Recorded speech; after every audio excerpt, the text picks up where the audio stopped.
Assalamu alaikum warahmatullahi wabarakatuh. I have seen a video of Dr. Zakir Naik, and the questioner asked there was a female questioner, and she asked Dr. Zakir Naik whether if I don't cover my hair. She was talking about the hair. Okay, point to be noted. If I do not cover my hair, my heart is pure. I'm not harming anyone. So how does that make me a sinner? Very valid question. And I have think that Dr. Zakir Naik though have used logic and have answered her in a very polite manner, but I feel that the logic which is presented by Dr. Zakir Naik is flawed, as well as no evidence given from the Quran and Sunnah itself. Dr. Zakir Naik is known for quoting Quran and Sahih Hadith, chapter number, verse number, chapter number, verse number. Fine, but he says that there are 6 conditions of hijab. Now this should be mentioned at least by Prophet Muhammad sallallahu alaihi wasallam, or in the Quran, that these are the 6 conditions of hijab. Fine, but none of this is mentioned either in the Quran and neither in the Hadith itself. Fine, so I will come to the word khimar which he is using, that it refers to head covering. That's the reason he says that covering head for a woman is compulsory in Islam according to his logic. That I will refute. But before that, whatever logic which he has presented, let me refute that. He says that if you are now not covering your head, so tomorrow you can even wear a bikini. Fine. So who will draw the line? Now applying the same logic to Dr. Zakir Naik, he said that according to science, the thing which is more sexual to the woman are the breast. Fine, he said the breast according to the science. Fine, I agree with him. And he said according to his own school of thought which he follows, he says chest is the most attractive part of a woman. I agree with him. He said that woman has to be fully covered except her face and her hands. Fine. Now my question to Dr. Zakir Naik is, which is more attractive, face or the hair?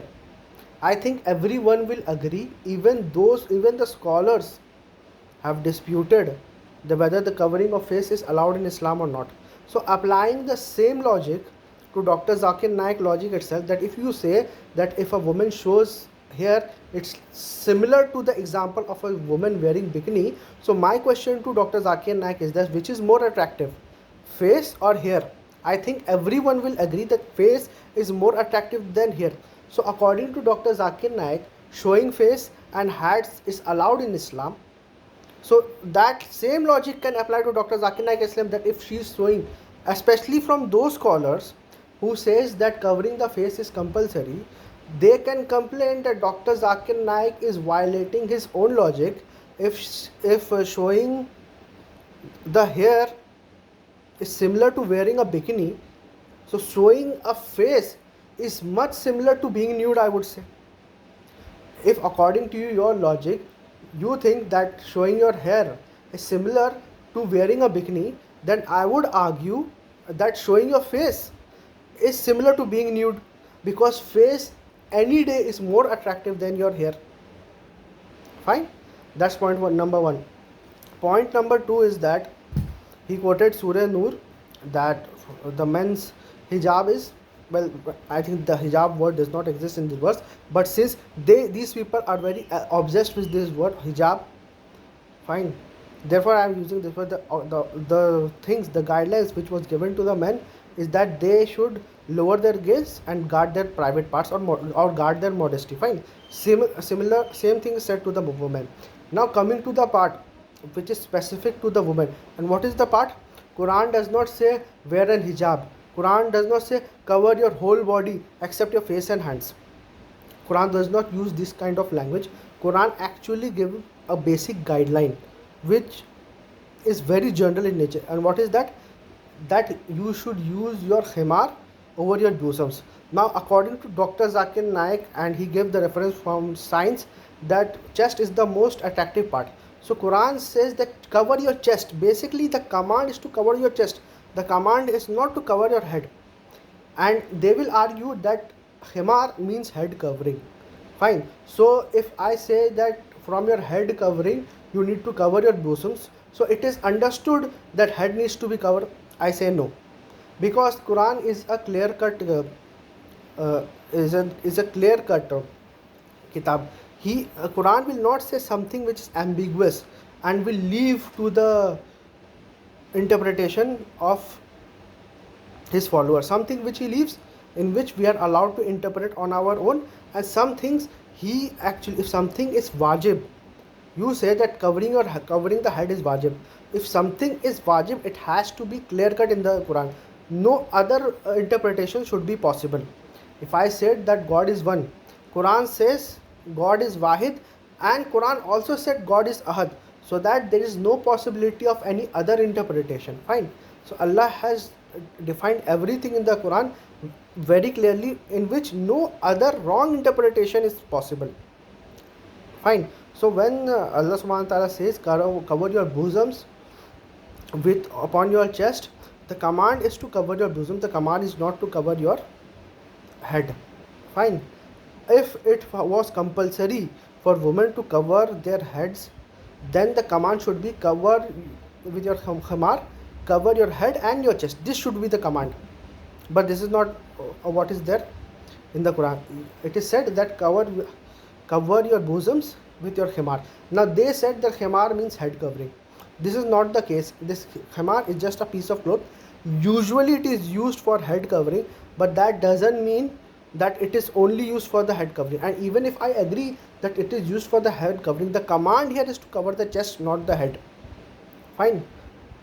Otherwise, those scholars who are saying that covering the face is compulsory and stuff, they can even argue from this verse that from the khimar, people used to also cover their hair or also cover their face. So khimar should also. So if when Allah says that from your khimar cover your chest, it also means cover your face and your head. Fine. So at that time, Dr. Zakir Naik will say there is no clear-cut verse in the Quran which says cover the face. Similarly, there is no clear-cut verse in the Quran which says cover the head. The clear-cut verse in the Quran is that cover your chest. And Dr. Zakir Naik agrees that the most attractive parts of the female body is her chest. So Quran actually says to cover your chest. Head, another reason why covering chest was prescribed for the woman or made obligatory for the woman is because men have two private parts, front and back. Women actually have three private parts. The breasts are also considered private parts for the woman in all of the societies, all of the civil societies. Fine.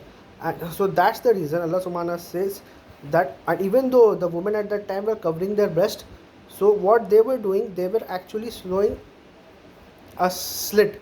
The word used is jab. Jab basically means a pocket. So there was a slit like this, which was exposing their cleavage. So that's the reason Allah subhanahu wa ta'ala says that with your khimar cover your chest or cover your bosoms. Fine. So the command here to cover your bosoms, not your head. And if you can cover your bosoms wearing a long coat, or even putting the khimar over your chest and not over here, even you have completed the command of Allah subhanahu wa ta'ala. Now further exploring the word khimar, you will see from the hadith itself that it was also used for other purpose. For example, even men used to wear khimar because that was their culture. And even I would like to argue from the Quran itself. The Quran says that when you say Bismillah and when you leave your dogs to hunt, that animal becomes lawful to you. Fine. So does that mean that animal only becomes lawful to you when a dog hunts it, or does that mean that animal becomes lawful to you when you say Bismillah? Because Quran says that when you say Bismillah and leave your animal, your meat is halal. So my question to you is, will you say from this verse that since it has been hunted by an animal, therefore it's halal? Or will you say that I have said Bismillah, that's the reason it's halal? Of course, we will say it is because we have said Bismillah. The dogs or the hunting animals were just a tool. Fine. Similarly, khimar is just a tool. It is not a command. Fine. So, and even in the Quran, it is mentioned that the Sahaba used to fight those with the swords. Does that mean that today we have to use swords? No. Sword is just a tool. Khimar is just a tool. Hunting dogs is just a tool. What is the command? The command is to do Bismillah in that verse, and command here is to cover your bosoms in this verse. And even if you look at the hadith, there are hadiths in which Sahaba has used khimar to wrap something and use it as a, how we and wrap the food and give to the people. Even it was used for that purpose only. So the word khimar means just a piece of cloth. It was most commonly used to cover your head, but that doesn't mean that just because the mention of the tool makes it obligatory to use that tool, because Quran also mentioned swords as tool. Quran also mentioned hunting dogs as tools, and Quran also mentioned khimar as a tool to cover your chest. Fine, you can, if you want, you can even cover your head. That's not that's not a problem. But saying that covering head is compulsory because the word himar is used, I think that does not make sense. And that is not even the command in the Quran. The command in the Quran is to cover the chest, and himar is also used for other purposes than covering the head. So specifying that no, since it the word himar is used, therefore uh, therefore you have to cover your head, is like saying that since the word sword is used in the Quran, therefore having a sword is compulsory in Islam, or having a hunting dog is compulsory in Islam. No, these are just tools which is used for the purpose. What is the purpose? Here the khimar's purpose was to cover the chest. What is the purpose of the hunting dogs? To hunt. So, when you say Bismillah and if they hunt, the animal becomes lawful. What is the purpose of sword? To do jihad fi sabilillah. Fine. What was compulsory? To do jihad fi sabilillah. Using a sword was not compulsory, it was just a tool. So we should know the difference between the tool which is mentioned in the Quran and the command of the Quran itself. Fine. I think I have clarified at length that Dr. Zakir Naik's answer, whether that was logical or whether that be from the Quran, and there is no command even in the hadith that you should cover your head except in prayers. There's one hadith which says that Allah does not accept the prayer of a woman who does not cover her head, and every scholars have agreed that this is during the salah. Now someone may argue, and this was also my question, that if covering in head in salah is compulsory for a woman, that means that the khimar is a part of Islam. I say no. The reason is that, another thing I can give you an example, that doing wuzu is compulsory for the namaz. Fine, that doesn't mean you have to do wuzu, you have to remain in wuzu every time, and that's a matter of adab itself. Covering your head even in salah is a matter of adab for both men and women. It can even change accordingly, I feel. But since there is a hadith, and many people have even especially the Malikis have commented on their position is that aura is not a condition for the validity of prayer. So many people even don't accept this hadith, but even if you accept this hadith, it is specific to the prayer, and there is no general rule in Islam where Allah subhanahu wa ta'ala or even Prophet peace be upon him has commanded Muslim women to cover their head, except in, you can say, from Hajj or in Salah, because both are ibadah and both require wuzu. Hope I had answered the question. There is no command, there is no punishment which is mentioned if a woman does not cover her head, except in prayers, in hadith literature.